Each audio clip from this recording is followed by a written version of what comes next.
नबी इस्लाम ने साहबा से कहा, जानते हो मुफलिस कौन है? साहबा किराम ने कहा, या रसूलल्लाह, हम तो मुफलिस उसी को समझते हैं जिसके पास दुनिया का माल ना हो। तो आपने फरमाया, मेरी उम्मत का मुफलिस तो वो होगा कि जो क़यामत के दिन ढेरों ढेर पहाड़ों के बराबर नेकियां लेकर आया।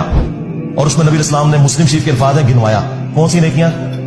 नमाज, रोजा, हज, ज़कात। ये सारे बड़ी बड़ी नेकियां यही हो सकती हैं, और नबी इस्लाम ने गिनवाई।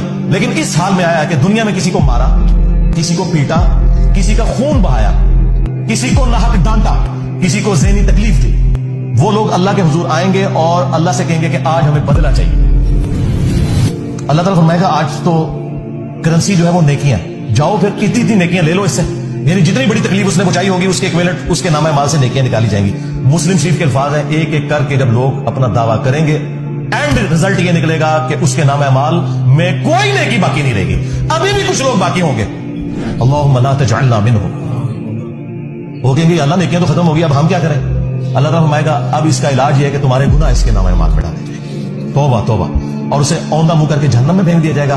फिर नबी इस्लाम ने एंड पे फरमाया कि मेरी उम्मत का मुफलिस ये होगा।